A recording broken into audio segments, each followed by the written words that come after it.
I basically found Creating Wealth podcast by searching iTunes, and immediately I resonated with your message. You know, the great return on investment, significant reduction in taxes, steady income that could eventually replace my corporate job income. Also, what I found very powerful is along with that message, I was impressed by the high caliber of your guests. And I remember listening to economists, investors, lawyers, authors, basically people who could present their expertise and allow me to judge their response against your message. So, as an example, when you talk about inflation, your ideas about inflation going up over the next few years, I could vet that message against your guests and be sure that what you were saying made sense. And that was very powerful to me. Welcome to the Creating Wealth Show with Jason Hartman. You're about to learn a new slant on investing, some exciting techniques, and fresh new approaches to the world's most historically proven asset class that will enable you to create more wealth and freedom than you ever thought possible. Jason is a genuine self-made multimillionaire who's actually been there and done it. He's a successful investor, lender, developer, and entrepreneur who's owned properties in 11 states, had hundreds of tenants, and been involved in thousands of real estate transactions. This program will help you follow in Jason's footsteps on the road to your financial independence day. You really can do it. And now, here's your host, Jason Hartman, with the complete solution for real estate investors. Welcome to episode 1295. We're glad you could join us today as we are going to call this, I think we'll call this the good news episode. There's a lot of reason to be concerned with all this talk that's going on about the economy, the markets, etc. And it's always a mixed bag. You can always find good news and bad news. You can always find something to worry about, think the sky is falling, and you can always find some good things to pick out too. It's just the way this stuff works. But solidly, we got some stuff to share with you today that is just all around good news for investors. And Adam is here with me. Adam, you know what I forgot to ask you? Did you bring a property to this party? Oh, I haven't yet, but I'll make sure to get one before we get done here. You got to start bringing a property to every party. You know, it's like BYOP. Bring your own property, okay? Yeah. This is a party, BYOP. Bring your own property. And thankfully, almost everybody listening has at least one property to bring to the party. Okay, so CoreLogic, one of the big real estate data groups out there, says that the U.S. home price gains will accelerate through 2020. Mortgage rates likely will stay below 4%, looking like they're predicting some good news over the next 12 months. Adam, what are your thoughts? Well, hopefully they're right, because they're saying they're expecting rates to stay below 4%, and they're expecting, home values to go up. The only thing that I would be concerned about, even though this is the good news episode, is if the home prices go up significantly, or even at 6, 7, 8% for a while, when mortgage rates do go up, that could potentially cause an issue in affordability. But for right now, I think it's great because, the economy needs a boost. And if we can provide that from the housing market, then that's good for us as a whole. Well, we always talk about how all real estate is local.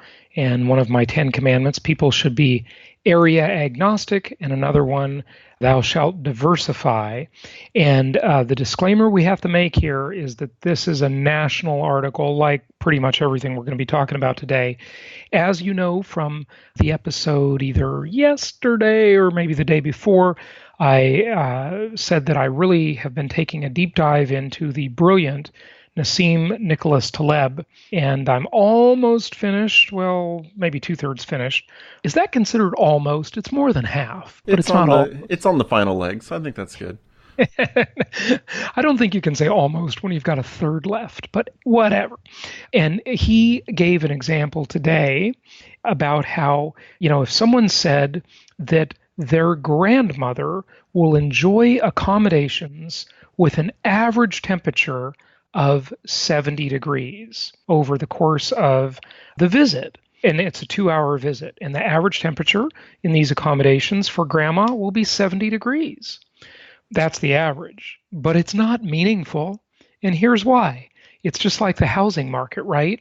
If you look at the prices in Anchorage, Alaska, or in Miami, Florida, you got a very different thing. But you could average them out. You could average the whole thing. Irrelevant. In the grandma example that Taleb gave, he said that the first hour of your grandma's 2-hour visit, it will be 0 degrees. And then the second hour will be 140 degrees. So the average will be 70 degrees. But your grandma will probably not make it through either of those. If she makes it through the first hour, which she is unlikely to, I mean, maybe she's got the right clothing and gear, she's definitely not making it through the second hour at 140 degrees. So this is the huge fallacy of the lamestream media. The lamestream media is that they lump all of these real estate markets together. And there are 400, give or take, local real estate markets in the U.S., and all real estate is local. But if you want to look at big macro things, yeah, you do have to evaluate the stuff we're talking about here and throughout this episode today.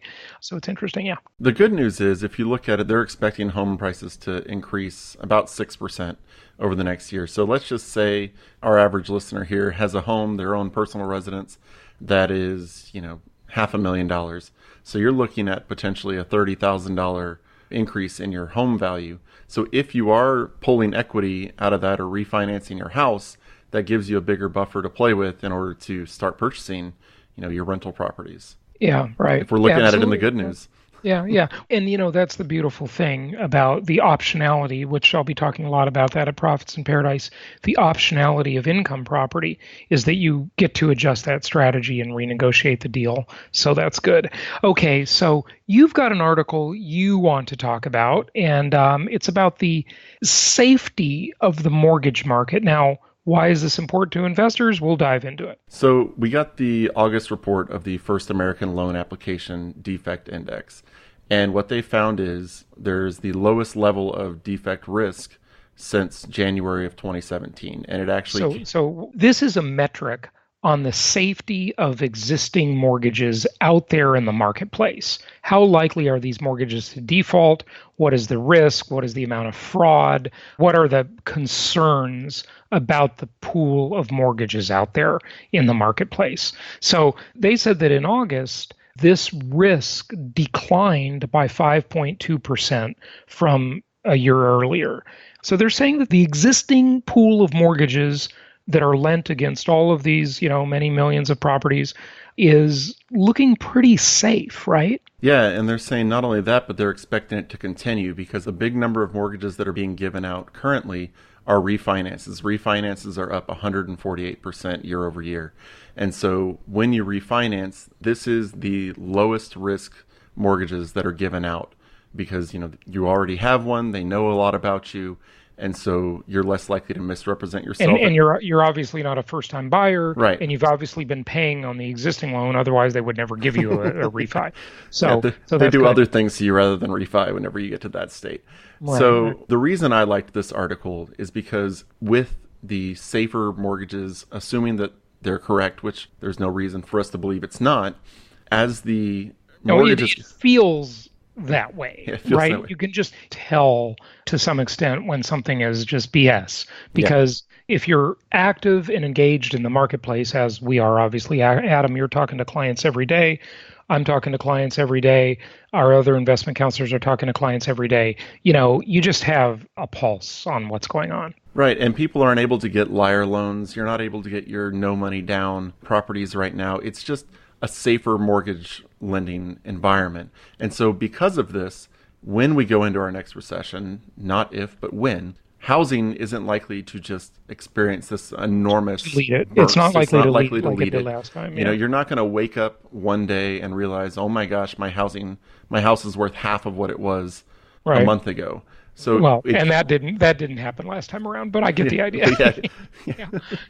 So because of that, it's probably going to be a much softer decline whenever we go into it, which will, help all of us, especially as we come out of the next recession. So it's good news if you own properties. Yeah, definitely good news. Definitely good news. It speaks to stability of the marketplace. Yeah, very good. Hey, I want to play a funny Voxer message.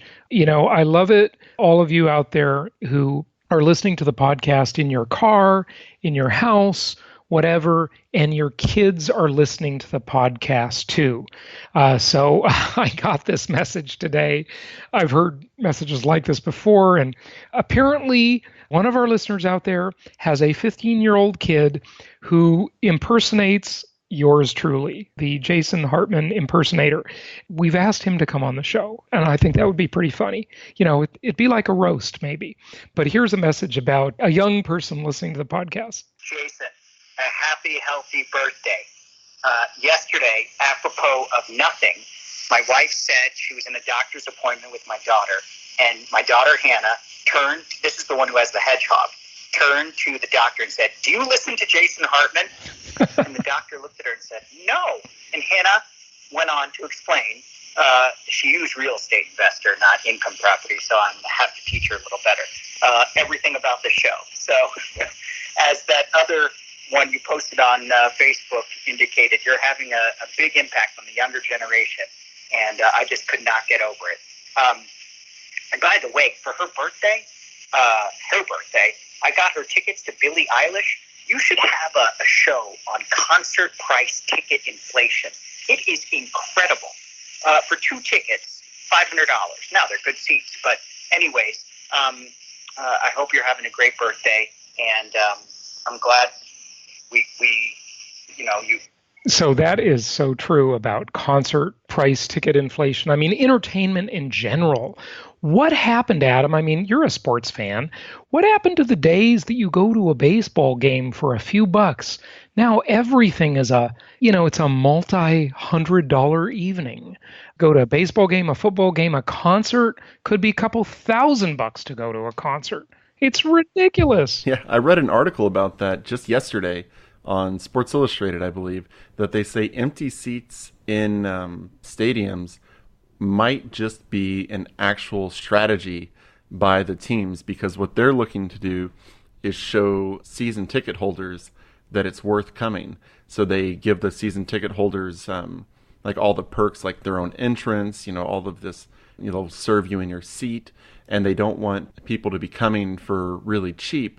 Because if they think, I can wait till the day of and get a $7 ticket, why would I spend $60 for every single game, or $100 or $1,000 if they have the really nice seats?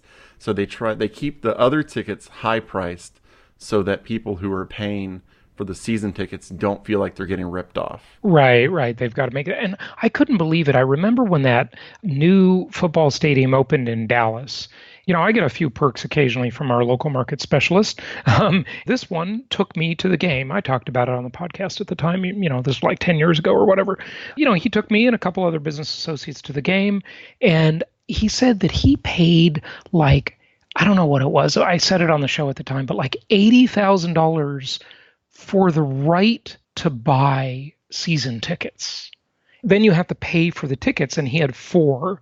And so 4 of them are $350 each per game or something. That is insanity. I mean, folks, do you realize how much being a sports fan is costing you?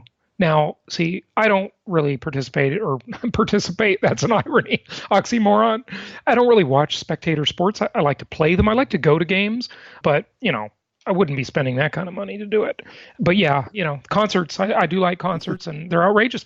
I remember when Lady Gaga came and played at the Wynn in Las Vegas, and I didn't go to the concert, but I thought about it.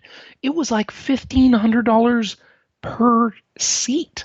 I mean, really? $3,000 for 2 people to go to the concert plus the cost of everything else? Crazy. Yeah, and especially if you want to think about that in terms of the local market specialist and other businesses, this is the important thing about, keeping control and being, having control of your own investments. The local market specialist isn't the only one who's whining and dining people with those tickets.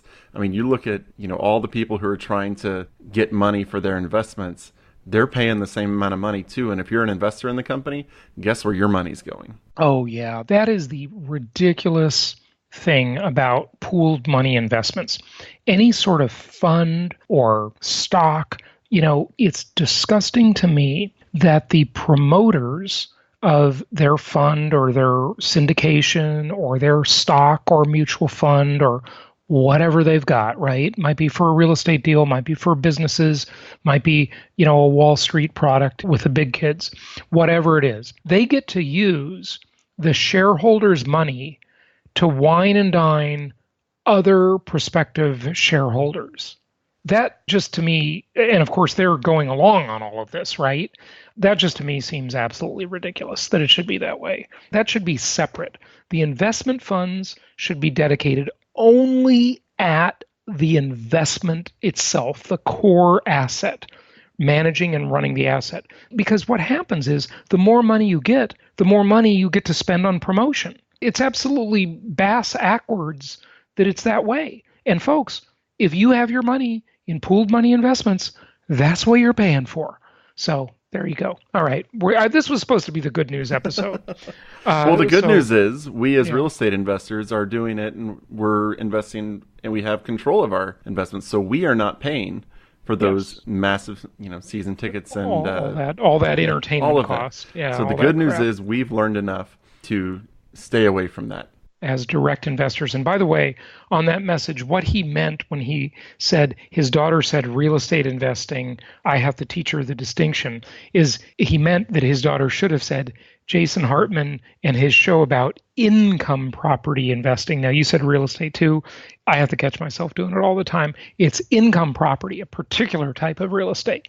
So good stuff. Okay, now this next article we're talking about, this next report by National Association of Realtors, NAR, doesn't seem like good news really on its face, and we are supposed to be having a good news episode here, but it really is good news for income property investors. But, oh, wait, I'm jumping ahead. That's the jobs report. That is good news. We'll end with that one. The one I want to talk about is how the high income earners are feeling the pinch. And let me tell you, folks, the Armageddon, we ought to talk about the high income tax state apocalypse, which is underway, ladies and gentlemen. It is underway. It is underway in California and New York. It is raging there. I mean, people are, the money, the flight of capital, it is just moving out, in part for all the reasons it has been the last 15, 20 years, the tax oppression, the big government regulations, etc., but also the new tax bill and the $10,000 annual limit on the SALT, actually, state and local taxes, SALT taxes, is really causing people to move. I mean, and we did some examples when the new tax bill came out. I had one of our other investment counselors, Carrie, on the show, and we went through sort of this typical New York person. And, if they own a $1 million condo, which is sort of typical in New York, and this new limit, how it really affects them and what that will cost them every year. It's crazy. So you can see why they're all becoming Florida residents. Those are all the New Yorkers and all the, and same goes when I say New York, I really mean Massachusetts, all of the Connecticut, all of the kind of section, we'll call it the Fertile Crescent of wealth in the Northeast, right? It's changing. So what do you think about this report about the high income earners feeling the pinch after housing affordability declines?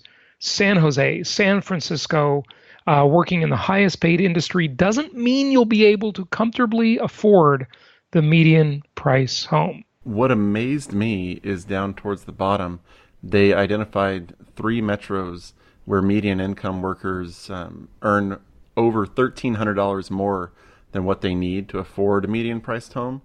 So one of the ones that they have was Washington, D.C., and that one absolutely surprised me whenever I saw that. I would never have believed that the median income workers could afford a median priced home in Washington, D.C. Well, remember, D.C. isn't nearly as bad as like New York City is. It's just not as bad. Now, D.C. had a weird phenomenon. And in the Obama era, under the Obama regime, as I like to call it, the regime. Adam, I know you're loving that. Prices escalated quite dramatically in Washington, D.C. And, of course, the the real estate market was coming out of the doldrums, and that was to be expected. But one of the reasons it was more pronounced in DC was because it was literally, especially at the beginning of the Great Recession, it was the bailout capital of planet Earth.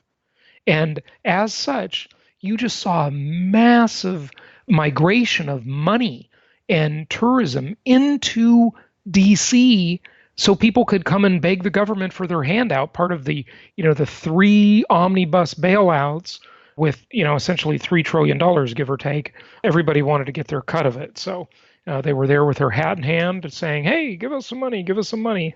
That impacted the real estate market as well. But, it really speaks to how there is something wrong with the way our world works, that regular median income people are just priced out of these markets. And I'll tell you what's caused it. I mean, there's a lot of debate about immigration and so forth. And I was watching a YouTube video the other day about the Australian real estate market and how so much Chinese money has just been flowing into Australia. I remember when I was there in 1999, New Year's Eve 1999 in Australia, and they were playing that Prince song a lot. We're going to party like it's 1999. And I heard that song many times on New Year's Eve that night. It's probably played everywhere in the world that night. Yeah, I think his royalty income was very good that evening. So when you've got all this foreign money that flows into these places, the Russian and Ukrainian money in New York, the Brazilian, Argentinian, and just general Caribbean, South American money into Miami and South Florida, the Chinese money flowing into California or all the West Coast, up to Vancouver, from San Diego to Vancouver, and the Middle Eastern money, and everywhere, right? It really just prices normal middle-class Americans with, kind of like stable incomes in nominal dollars and declining incomes in real dollars. It completely prices them out of the market if they weren't already in the game. If they were already in the game, they can trade equity for equity and stay in the game. But otherwise, you're screwed when all this foreign money comes in. Yeah, and affordable housing is not something, at least starter homes construction, isn't something that the politicians are really talking about. It's not a hot topic that they're getting people behind. There are other things that they're getting people behind, like, healthcare, tax cuts, and all of that. But you don't see any big push nationally for affordable housing for starter homes. So as we talked about the other day, I don't know if it can be done until some new breakthrough technology comes out in terms of materials science, construction methodology, whatever it's going to be. You can't build them. Even if you get the land for super cheap or free, it's just the cost of materials. The packaged commodities investing strategy that I recommend is very much behind this. It's just too darn expensive to build the houses. But I mean, it's just something that there's no political pressure behind it to figure out a solution. So right. You've just got, and since the margins currently, as you were just saying, the margins are so small on the lower end, then, big surprise, they're not building them. That's why all of our investors who have been following our plan are in such a good position. You've been following my plan for the last 15 years. Hopefully you have, through thick and thin, richer or poorer, better or worse, till death do us part. It's working for you. I know it's working for you. I hear pretty much every day about how well our clients are doing by following our plan. And thousands of you literally listening to this are out there owning these workforce housing type of bread and butter properties that cannot be duplicated anymore. Maybe in the future, some new technology, whatever, like I said, will change that. But so far, you are in a very, very enviable position. Adam, speaking of which, do you have a property for this party? Yeah. Not at the moment, but what I was going to mention is, since we're talking about the new construction and that, these are things that we are currently able to find in our marketplace through the investor network that we have. Is we are getting new construction in the outskirts of Atlanta. Yeah. We are getting new construction in Florida, which, if you want to come to a market tour of the Florida market and meet the specialist who's creating those new constructions, you should definitely come to Profits in Paradise and come to the property tour the day before, because these things do not come around all that often nowadays. And especially when they do come around, they're not coming around to the retail buyer. I mean, our local market specialist is only doing, he doesn't want to sell to retail consumers. He wants to sell to investors because they know what they're getting and it's just an easier sell. Yeah, this is great. I mean, we have exclusive inventory. You can't find it anywhere else from some of our different providers. And if you want brand new construction, you've got that, and we've got earmarked quite a few of these properties, and those are very good. And then, of course, we're going to do the property tour. By the way, that is on the website now. When I mentioned it yesterday, it wasn't there. But if you go to jasonhartmanlive.com, you can sign up for the property tour on October 25th. We will start in Orlando, Florida, at our venue for Profits in Paradise at the resort, and then we will transport you to the properties. So I think you're really going to be pleased with that, and hopefully you can stay for the whole weekend, join us for the conference, but jasonhartmanlive.com for that. And Adam, how about a property? Yeah, so the property that I'm going to highlight today is in Muncie, Indiana, which is just outside of Indianapolis, which, as you've mentioned before, is the market we've been in the longest. Our longest running market. You did a BYOP, bring your own property, from our longest running market. Yeah, so this one is $98,900, so $98,900 for a 3-bed, 1-bath. The price per square foot is only $62 a square foot. Wow. Try rebuilding that house and see if you can do it for $90 to $100 a foot. Bet you can't. Maybe you can, but it's going to be tough. Remember that, of course, that price per square foot includes land. Okay, so I want to make that clear. Yeah. The rent right now is $975 projected, which is like 0.99%, so right at the 1%. And you're looking at 25% down at 4.75%, which is easily gettable in today's market. You're looking at $272 a month in cash flow with a cash-on-cash return of 11%. And that's our property for today, is in Muncie, Indiana. All right, let's talk about the jobs report. More good news to wrap up the good news episode here. So, according to the National Association of Realtors, nearly all U.S. states saw job gains in August. But interestingly, and this is why NAR put this out, they're not as much about jobs as real estate, but construction jobs are still trailing the pre-crisis highs. Now, I bet I can tell you why without even knowing anything else, just from that simple subtitle. And it's because there's just not enough building. There's not enough inventory, especially in the lower price range homes. Yeah, especially, they're also talking about pre-crisis highs. I mean, you had construction going absolutely nuts. Crazy. Yeah, of course. I mean, there was construction going on everywhere. And as we talked about a few episodes back, because the construction was cut for so long, people just went and found other jobs. And I found it interesting that out of all the states, only Vermont didn't have job gains this past month. So 49 out of 50, that's a passing grade no matter where you are. That's interesting because I'm pretty sure they're from Vermont, but I was with Jerry of Ben & Jerry's last week in New York City, and he served us ice cream. I thought that was very fitting, and talked about his whole creation story and such, and that was pretty fascinating. And I think he said they started in Vermont. I believe it was Vermont. Just talked about that. It was a fascinating story. But yeah, Vermont is not known for a dynamic economy, so all the states saw some really good news. It's just going to be interesting to see how this plays out, folks, over the next 10 years. What's going to happen with construction technology, if anything, if it will improve, if we'll get into more manufactured housing, which, like I've said for a while, we need to. It was all industries as well, except utilities and retail trade. So, I mean, payrolls increased by over 2 million from last year. So, I mean, It's just all around good news for Americans. Yeah, looking like it's a pretty robust economy, but it's not without a few warning signs out there. All right, let's wrap it up. For your tickets to the property tour on October 25th and/or Profits in Paradise on the 26th and 7th of October, go get those. Orlando is great. Lots of easy direct flights. It's a great airport. Easy, cheap direct flights. from anywhere, even if you're coming from overseas, if you want to come from Europe, whatever. Orlando is a hub, and so that's why we placed our event there, just because it's very easy to get to, very inexpensive to get to. We're just going to have an awesome event. So we look forward to seeing you in Orlando. JasonHartmanLive.com, JasonHartmanLive.com for those tickets. And until tomorrow, happy investing. Thank you so much for listening. Please be sure to subscribe so that you don't miss any episodes. Be sure to check out the show's specific website and our general website, hartmanmedia.com, for appropriate disclaimers and terms of service.